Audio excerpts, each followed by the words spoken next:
بسم اللہ الرحمن الرحیم نحمدہ ونصلی علی رسولہ الکریم اما بعد۔ عزیزان گرامی، مسائل الصیام کا یہ آج کا 17واں درس ہے، اور مسائل الصیام میں جو عنوانات اور باب قائم کیے تھے وہ 4 ابواب پر یہ مشتمل ہے۔ مسائل الصیام کے مسئلے، پہلا باب یعنی پہلا وہ چیپٹر جس میں روزہ تو نہیں ٹوٹتا، نہ اس کی قضا واجب ہوتی ہے نہ کفارہ، اس کی تفصیل یہ آپ حضرات کے سامنے آ چکی ہے۔ دوسرے باب میں روزہ مکروہ ہو جاتا ہے، عام حالات میں تو مکروہ ہوگا، لیکن اگر کوئی مجبوری ہے، شدید مجبوری کے ماتحت وہ کراہت بھی ختم ہو جاتی ہے۔ اس کی تفصیل دوسرے چیپٹر میں یا آپ حضرات کے سامنے آئی۔ تیسرے باب میں یعنی تیسرے چیپٹر میں وہ تفصیل چل رہی تھی کہ جن صورتوں میں روزہ ٹوٹ جائے گا اور اس کی صرف قضا واجب ہوگی، کفارہ واجب نہیں ہوگا۔ کل یہ 3 ابواب مکمل ہو چکے ہیں۔ آج کا جو چوتھا باب ہے یعنی چوتھا جو چیپٹر ہے،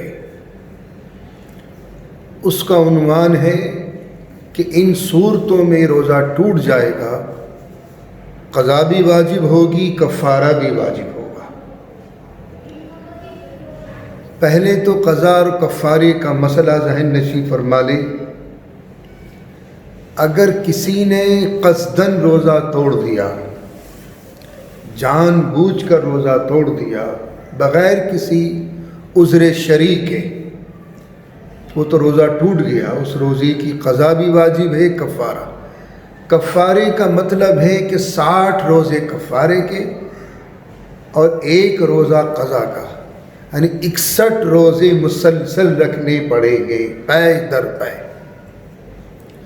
بیچ میں کوئی ناغانی ہوگی، کوئی گیپ نہیں ہوگا، مسلسل رکھنے پڑیں گے۔ روزے کی حالت میں اگر کسی نے کسی بزرگ کا تبرکاً تھوک چاٹ لیا، بہت سی سرفری قوم ایسی بھی ہیں ہمارے یہاں، بہت سے عقیدت مند ایسے بھی ہیں کہ اپنے پیروں اور مرشدوں کو اتنا درجہ دے دیتے ہیں کہ الیاذ باللہ خدا تک پہنچا دیتے ہیں۔ تو ایسے وہ لوگ ہیں جو عقیدت میں اپنے بزرگوں کا تھوک چاٹنے کو بھی اچھا سمجھتے ہیں، الیاذ باللہ ثم الیاذ باللہ۔ تو اگر کسی سرفرے نے، میں تو اس کو سرفرا کہوں گا، اگر کسی سرفرے نے کسی بزرگ کا تبرکاً تھوک چاٹ لیا روزے کی حالت میں، تو یہ روزہ ٹوٹ جائے گا، اس روزے کی قضا بھی واجب ہوگی اور کفارہ بھی واجب ہوگا۔ تیسرا مسئلہ ہے روزے کی حالت میں مسئلہ نہ جاننے کی وجہ سے اپنی بیوی سے صحبت کر لی، تو مسئلہ نہ جاننا کوئی عذر نہیں تھا، بلکہ روزے کے مسائل سیکھنا فرض تھے۔ یہ کوئی عذر نہیں ہے کہ مجھے مسئلہ نہیں معلوم تھا، مجھے پتہ ہی نہیں تھا، یہ کوئی عذر نہیں ہے۔ روزے کی حالت میں مسئلہ نہ جاننے کی وجہ سے اگر کسی نے اپنی بیوی کے ساتھ صحبت کر لی تو روزہ ٹوٹ گیا، اس روزے کی قضا بھی واجب ہوگی اور کفارہ بھی واجب ہوگا، دونوں پر۔ اسی طریقے سے روزے کی حالت میں جان کر بیوی کے ساتھ صحبت کر لی تو یقیناً روزہ ٹوٹ گیا اور روزے کی قضا بھی واجب ہوگی، کفارہ بھی، دونوں پر۔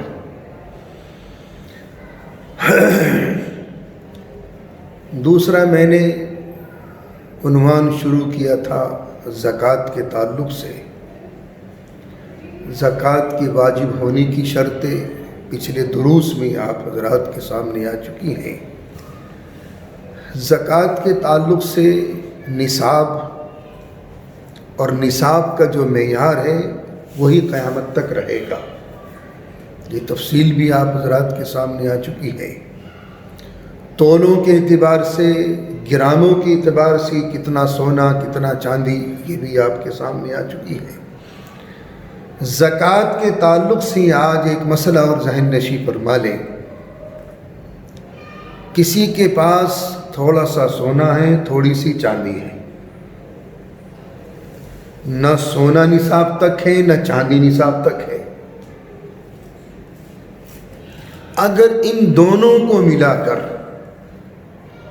تھوڑا سا سونا ہے تھوڑا سا چاندی ہے، ان دونوں کو ملا کر 52.5 تولے چاندی کی قیمت کو پہنچ رہا ہے تو پھر زکوٰۃ واجب ہوگی۔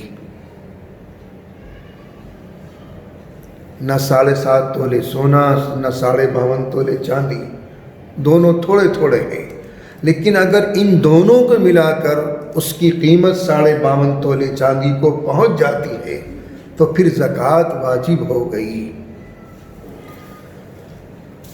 دوسرا مسئلہ، تھوڑا سا سونا ہے، تھوڑی سی چاندی ہے، تھوڑے سے روپے ہیں، تھوڑا سا مال تجارت ہے، الگ الگ کوئی نصاب تک نہیں پہنچ رہا ہے، نہ سونا نصاب تک پہنچ رہا، نہ چاندی، نہ مال تجارت، نہ روپے۔ البتہ ان چاروں چیزوں کو ملا کر اگر 52.5 تولے چاندی کی قیمت کو پہنچ گیا تو یہ صاحب نصاب ہو گیا، پھر اس کے اوپر زکوٰۃ واجب ہوگی۔ اس سے کم ہے تو پھر کوئی زکوٰۃ واجب نہیں۔ تیسرا مسئلہ، آپ نے کسی کو قرض دے دیا، کچھ روپے آپ نے قرض دے دیے، اس کی وصول یابی ہونے سے پہلے آپ اس کی زکوٰۃ نکالتے رہیں، زکوٰۃ ادا ہوتی رہے گی۔ وصول یابی کے بعد پھر گزشتہ سالوں کی زکوٰۃ واجب نہیں ہوگی، چونکہ آپ نکال چکے ہیں۔ کسی کو آپ نے قرض دے دیا، کچھ پیسے قرض دے دیے، تو ان پیسوں کی وصول یابی سے آپ کو یقین ہے کہ میرا قرضہ واپس آئے گا، جب بھی آئے، سال میں، 2 سال میں، 3 سال میں، اور آپ اس کی زکوٰۃ نکالتے رہیں تو زکوٰۃ ادا ہوتی رہے گی۔ وصول یابی کے بعد پھر گزشتہ سالوں کی زکوٰۃ واجب نہیں ہے، وہ نکال چکے آپ۔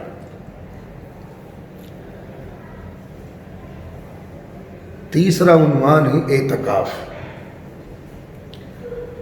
اعتکاف کی فضیلت ذہن نشی فرما لیں، اور یہ سنت مؤکدہ مع الکفایہ ہے۔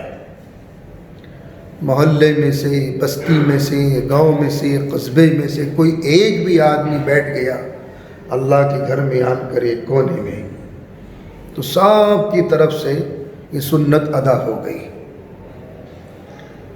10 دن کے لیے چونکہ آقا نے ہمیشہ آخری عشرے کا اعتکاف فرمایا ہے، اور کبھی کبھی پورے مہینے کا بھی اعتکاف فرمایا ہے، اور ایک مرتبہ تو میرے آقا کا اعتکاف بھی چھوٹ گیا تھا تو پھر اسے شوال میں جا کے پورا کیا اگلے مہینے۔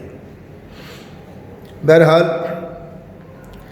اعتکاف کا مطلب ہے کہ تارک الدنیا ہو کر، دنیا کے تمام جھمیلوں کو پھینک پھانک کر اللہ کے دربار میں آن کر، اس کے گھر میں ایک کونے میں آن کر بیٹھ جاؤ اور اللہ اللہ کرتے رہو۔ یعنی آج کی زبان میں کہیے کہ یہ 10 دن کا سنیاس ہے، حالانکہ سنیاس ہمارے اسلام میں جائز نہیں ہے، لیکن 10 دن کے لیے تمام چیزوں کو چھوڑ کر دنیا کو، دنیا کی جھمیلوں کو، وہ اللہ کے گھر میں آن کر بیٹھ جاتا ہے، اس کے دربار میں آن کر بیٹھ جاتا ہے، وہیں بندگی کرتا ہے، وہیں عبادتیں کرتا ہے، وہیں دعائیں مانگتا ہے، وہیں رات دن پڑا رہتا ہے اس کے دربار میں، اس کی چوکھٹ پر آن کر پڑ جانا ہی اعتکاف ہے۔ سیدنا حضرت انس اور سیدنا حضرت حسن، غالباً حضرت سیدنا حسن رضی اللہ تعالیٰ عنہ حدیث کے راوی ہیں، آقا نے ارشاد فرمایا جو میرا امتی رمضان شریف کی آخری عشرے کا اعتکاف کرے گا، اللہ رب العزت والجلال اس کو 2 حج اور 2 عمرے کا ثواب عطا فرمائیں گے۔ دوسری حدیث سیدنا حضرت عبداللہ ابن عباس رضی اللہ تعالیٰ عنہ کی ہے، آقا نے ارشاد فرمایا جو میرا امتی اعتکاف کرے گا، اللہ کے گھر میں آن کر بیٹھ جائے گا رمضان شریف کی آخری عشرے میں، اللہ رب العزت والجلال اس معتکف کے درمیان اور جہنم کے درمیان 3 خندقے کا فاصلہ رکھے گا۔ 3 خندقیں آ جائیں گی اور ہر ایک خندق کا فاصلہ ہوگا مشرق سے لے کے مغرب تک، اتنی دوری ہوگی۔ بہرحال مرد تو اللہ کے گھر میں آن کر اعتکاف کریں گے مسجدوں میں، خواتین اپنے گھر کے کونے کو مسجد بنا لیں، وہاں اعتکاف میں بیٹھ جائیں۔ انشاءاللہ باقی تفصیل کل کے درس میں آئے۔